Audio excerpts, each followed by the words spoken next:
What is up, everybody? Welcome back to Devy Royale.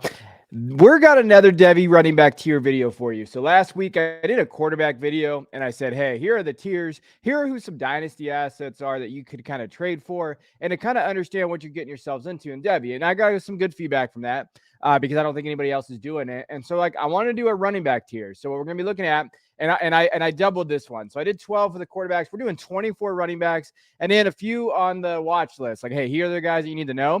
And like anything, we're going to go through, hey, who are these guys? Where are the tiers at?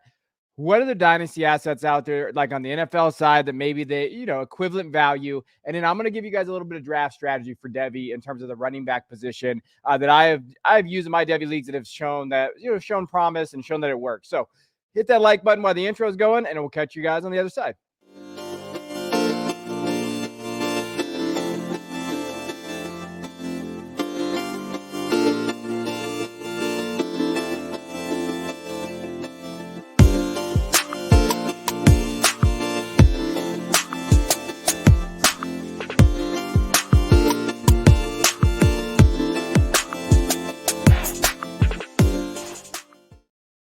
All right, so let's get into it. We're going to go over the tiers and kind of go through it and just kind of talk about it. So let's talk about strategy first. So here's what I want to talk to you guys about.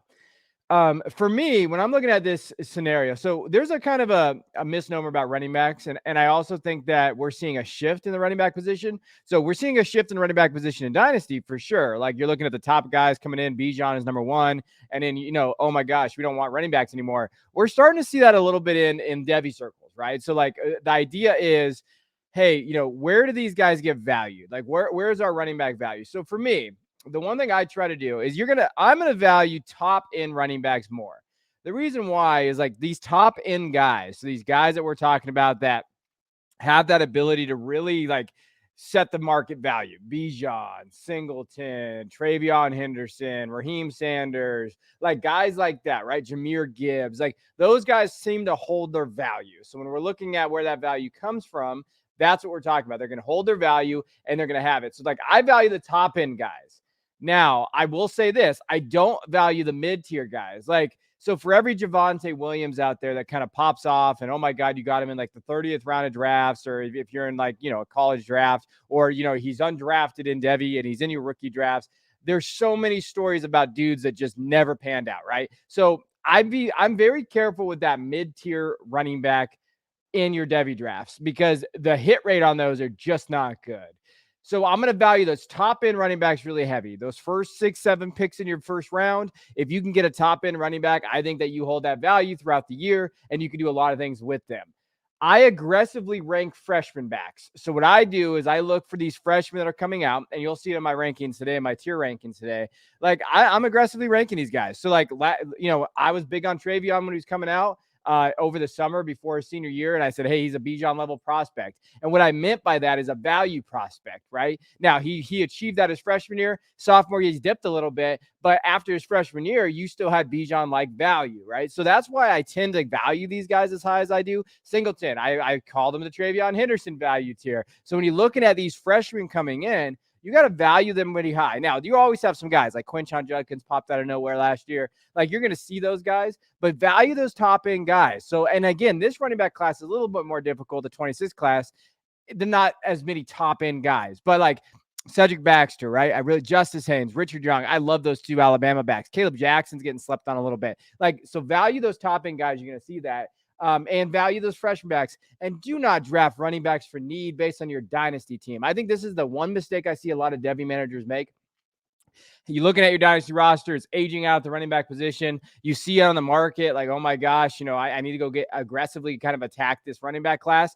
And to me, running backs are the cheapest. Older veteran running backs are the cheapest thing you can buy in dynasty, right? So you can go out there like right now.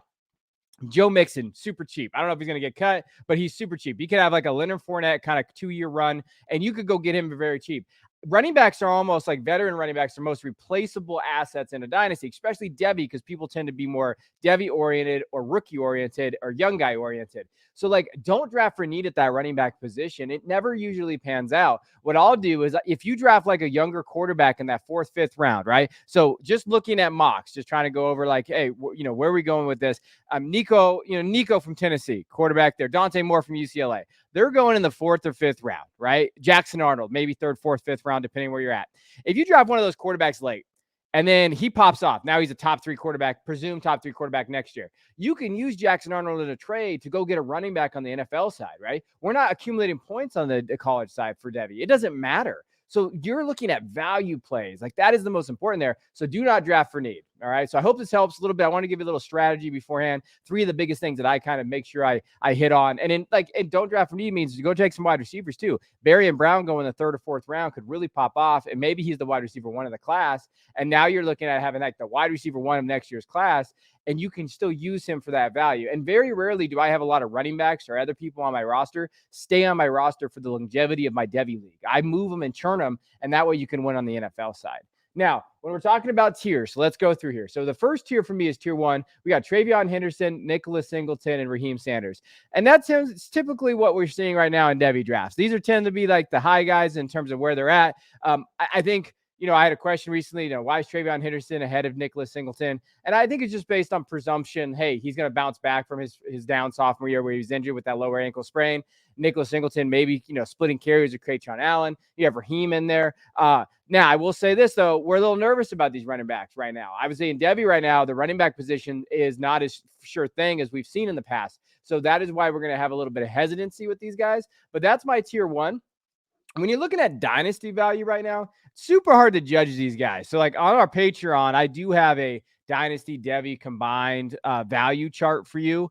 But I would say right now, when you're looking at overall, just from the running back position, I think these guys stand out to me. High-end Saquon, right? So 2 years of Saquon probably would equal some of the, Henderson or these guys on the Devy side. Nick Chubb, maybe, like depending on where you value Nick Chubb. And this is where like, hey, you have, you need a running back middle of the year and you're going for it. Chubb's having a great year again, right? Let's just say Chubb's adding it up. He's got 1,200 yards. He's pushing it. And you have, let's say, Raheem Sanders, or you have Nicholas Singleton, and you're like, hey, Singleton's having a pretty good year. Maybe I could trade him straight up or get a little bit of assets and go win it on the NFL side. I think that's where you look at it, right? And it's a risk for sure because you're losing that value. But these are the guys kind of getting valued right now, maybe a little later, like in the middle of the year. It's like ETN, these other guys that are out there. Josh Jacobs and Jahmyr Gibbs. I think those guys are tending to be valued about the same price as those guys ahead. No one's going to get valued into Bijan Chen. I don't think anybody of those guys is going to be valued in the Jonathan Taylor side of things. But that's generally speaking where those guys are. Now, my tier 2. So I have Quinshon Judkins. I have Will Shipley, Braylon Allen, and Donovan Edwards. Now you can argue with me and you might put in the chat that Judkins should be in tier 1. And I wouldn't push back on that. If that's where you have Judkins ranked, I have nothing to say against that. I think he could be there.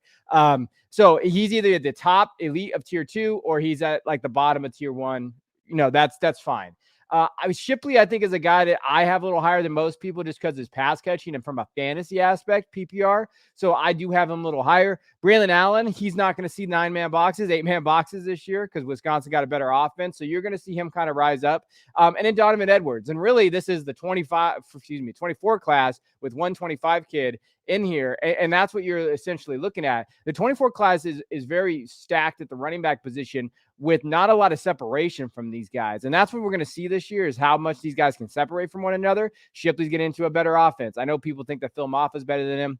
I don't necessarily agree with that. I like Maffa. I was big on Maffa coming out, but I think Shipley represents a better fantasy value. Braylon Allen there. Donovan Edwards is a big question mark right now, but he is the best receiving back in this class for sure. So that's kind of how I have those tiers too.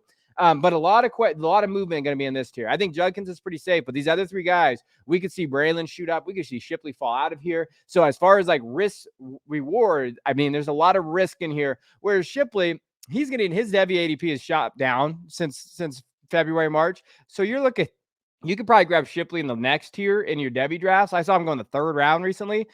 Then if he pops back up in this tier 2, that's a value. So I think he's one of the better values out there right now. As far as dynasty value for these guys, I think Ken Walker is around kind of that Judkins range, depending on what you think there. Najee Harris has kind of been down. I think an interesting one is Javonte because Javante's injury, like we don't know what that's going to look like going forward. So if Javonte doesn't step back up and we see like a really big dip in that value, maybe you have Javonte right now. Would you flip Javonte for Judkins? I might consider that based on the injury that he has and based on all the things that I've been hearing. especially from some insiders. I'm not calling myself an insider, but I do know some people in the Denver, around the Denver organization that have talked to us in private and said, hey, there's concerns with Javonte. And then with, Sean Payton coming out, some Samaje Perine, who I just talked about on the dynasty kind of area on the channel here. There's some questions there, right? Joe Mixon too. Hey, I do think that he's getting hated on a little bit. I think he can be at least an asset for a couple years. But if you have Mixon, maybe you want to ship him for one of these guys, get a little younger at that position, right? That's why I show you both sides. Now, my tier 3 is kind of the young bucks. So I'm going to put Branson Robinson here. He has a chance to take off. He's getting carries this year, this in the spring. Georgia running backs are going to be there. I think it's going to be a timeshare or committee, but I'm going to put Branson at the top of tier 3. Then we got the young guys, Cedric Baxter, Reuben Owens, and Justice Haynes. I'm a big fan of Cedric Baxter. I think that he could take over. I've been hearing some noise about Sark in terms of like what he is as a coach, and he might not put his freshman running backs out there. I don't know about that because I think Sark's under a lot of pressure to win. And if Cedric Baxter is going to give him that chance to win, he's going to be out there. So I could see him getting some run in the middle of the season. Reuben Owens is the biggest question mark on this list because of, hey, contact balance. We've talked about that. If you're on a Patreon, Todd Vincent talks about this a lot. He dropped his way too early 24 list, but about contact balance. And he had some big question marks about Reuben. And I think those are very fair. There. But he could get a hell of a usage out there at A&M. And that's one of those things that you have to think about when you draft these freshman guys. Justice Haynes is a stud. Just the Alabama room, like when we go through here. Yeah, I didn't even put Jamari Miller on the list for these tiers because that room is just stacked. And I just don't know who's going to separate themselves. But based on pure talent, I'm going to put Justice here in this tier. As far as like value for these guys, I think they're around this kind of range. The DeAndre Swift question marks, are massive about him. Ramondre Stevenson right now. Will the Patriots draft a running back? Then we're going to see his value dip a little bit. And then J.K. Dobbins. I think they're all getting valued around that, well, it depends on where Swift is, running back 12 to like 18, 19, 20. So just the questions there in terms of what their dynasty value is. My next tier is tier 4. And again, so we're going a little younger. We have Trevor Etienne, who I think, again, is in a timeshare, though, with Montrell Johnson down there and in Florida. I think he can definitely be that kid that maybe steps up. I like him as a runner. And again, Le'Veon Moss is another one. What do we do with him? Now, I have his freshman counterpart ahead of him, but Le'Veon is not a bad runner. Like he got a little bit of run last year. He'll probably get first shot at being the starter. So when you're looking at starter-based drafting and you're like, hey, can he kind of increase his value? I think that could be big. I like Javonte Barnes a lot. Gavin Sawchuk is there as well. Barnes was in a boot, though, during spring, so that's something to kind of watch. But Javonte could definitely shoot up boards, right? Like he can get in that tier, maybe low-end tier 2 or tier 3 by next season. So that's what we're looking for here. And I might get some shit for this. I still believe George Pettaway is good. Like I know the North Carolina backfield is a mess right now. And I know like when we're looking at it, you basically have your favorite in that backfield. That backfield's been a mess even when Javonte and Michael Carter were there. So you really are just picking your favorite based on who you think is the best talent. British Brooks is coming back, Elijah Green, Caleb Hood. You have all those guys. I still think Pettaway can do it, though. So, like, for me, like, I think Pettaway is going to come in there. I think he's talented. I don't know what happened last year in terms of, like, the usage, but Pettaway is in there for me. But, again, you might not like that. You might say, hey, that's not – and that's the thing about Devy. Like, after you get past the first 10 guys, you're really just based on your projections and what you think of these guys. Dynasty value for me is the older guys. So, Dalvin Cook. Again, it doesn't seem like he's going to get cut from the Vikings, but we haven't seen that fully yet. Miles Sanders, again, probably a pretty set dynasty piece as like a low-end running back 2.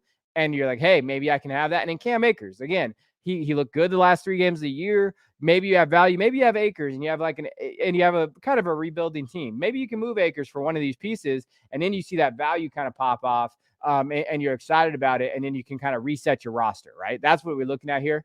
My tier 5, Devin Neal, who I don't think gets enough credit for Kansas. I really think Devin Neal could be a sleeper in this class. Really like his pass catching when he gets involved. When he gets his usage up, he's really good there as well. Montrell Johnson from Florida, he had his flashes last year. Like when you're watching him run, he has a few runs. You're like, damn, that's an NFL running back. And then, the split time really hurt him, his development there.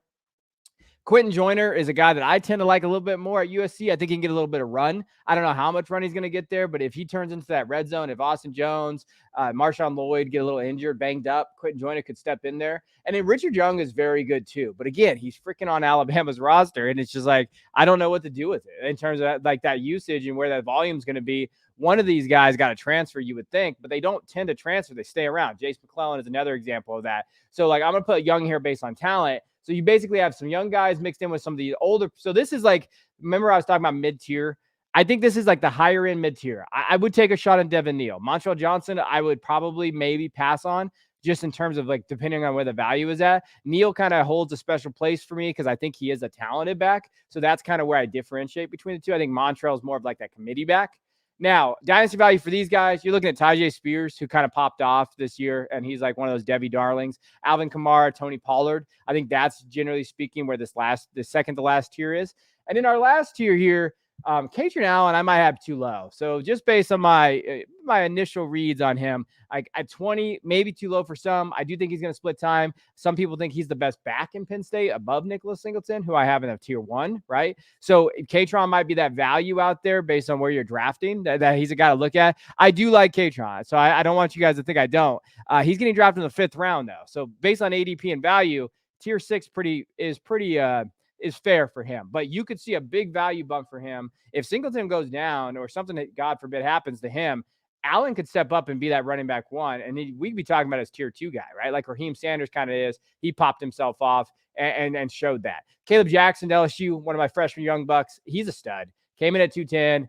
I mean, that's kind of what you're looking for there. Damian Martinez and Jaden Ott. These are these guys that kind of had good years last year. I think Damian can have another productive year. Jaden, again, they kind of went out and got running backs. Didn't have the greatest end of the season last year. So Ott's one of those stay away from me right now just because I don't like the projection where he's going to be. And then Marquise Irving, he's out there. A smaller guy, though. So I really struggle with the small kids. 190, can he get up to 200, right? Like, where does that look? And he's not really a receiving profile that we like to see from like a Gibbs. So that's kind of one of those areas. Just to note. Now, excuse me. Now, where's their dynasty value? David Monty, Antonio Gibson, Rashad White in there. Like, and I wouldn't hate maybe if you could ship Antonio maybe for Katrin Allen. It depends what kind of Devy league you're in. If you're in like a expert league, well, you might be able to do an expert league, to be honest. But like if you're in a league that understands what they're doing, I don't know if you can make that deal. But if you don't, if you Antonio Gibson, someone that maybe has a pretty good beginning of the year or something, you might be able to ship him for one of these guys in this lower tier and see that value kind of pop off. Now, guys to watch out there, Phil Maffa, big kid out of Clemson. I like Phil Maffa. I think the NFL will like him more. Caleb Johnson from Iowa.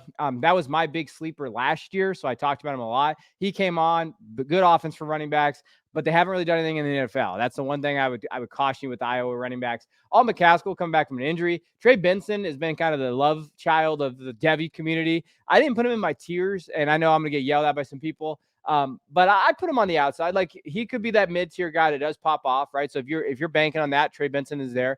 Jarquez Hunter from Auburn. Again, he's got to show us something because his value completely plummets. He doesn't have a good year. You're not getting any return back on what you drafted him for. And Jace McClellan, I got to throw it out there because his mom yelled at me on Twitter last year, and she was very upset with me. So if Jace McClellan's mom is watching this, I like your son. I heard that he wanted to transfer. Maybe I was wrong. I am sorry. I'm sorry, Jace's mom. Please come back. You didn't block me because I'm pretty sure that you just troll me now. But I am here with your son here. I do believe in him. So just know. And I think he could be the starter. So if he's the starter at Alabama, you're looking at an ability where he can produce and has that. And then the one last thing that I wanted to talk about before I wrap this one up is, when I'm looking at freshman running backs, so I get this question a lot. When I'm looking at freshman running backs and how do you value them? Like, how do you rank them? One big thing for me is like, I'm going to rank someone high and project them high if they're over 200 pounds, if they have that frame already, right? So they come in. So like the big thing for me, I was not a Jaden Blue guy last year. And then he came in at 190. And I was like, no, I'm definitely not a Jaden Blue guy, right? Like, so you have to be very careful with the weight and everything. So go through and check. So one big box for me is like, hey, measurables. What do they weigh in at with these guys, these kids? Because historically speaking, looking at the running backs, 210, 215 is really the cutoff for a lot of these guys. Like Gibbs had that elite receiving profile, return ability, those things. But when you're looking at some of these freshman guys, you have to at least be 200 pounds coming in as a freshman. Like that is really my cutoff in terms of where I'm willing to draft you and draft you high. I'm not drafting a 190 running back in the first round or second round like Jaden Blue was getting drafted last year. It's just not going to happen, right? But I appreciate you guys tuning in. I know it's a little bit of a longer video, but I hope these are helping you in terms of where your tiers are. Let me know in the comments. What do you think? Let me know about the values. What do you think? And then again, you can find me on Twitter. I'm always available. I want to grow this format, but it's near and dear to my heart. That's why I do the Devy stuff. It doesn't make me money. I just enjoy it. That's why I'm here. So hit that like button. If you really want to support us, check out the Patreon. We have the Devy Manifesto. It's over 300 pages long. All kinds of different content. I'll show you a real quick little snippet of it. So you see this. It gives you guys like the depth chart, player starts, team tendencies, everything there. We have a tail of the tape. We do this for every single team in the Power 5. So it's, guys that are kind of competing. We do a player spotlight. We have every single player. We have one spotlight for every single team in the Power 5. And then we have their schedule, and we add content in this every month. So if you like that, it's $3. It's not a lot. Check out below in the description. Find our Patreon. We appreciate you guys. Seriously, I do. I will check you guys next time.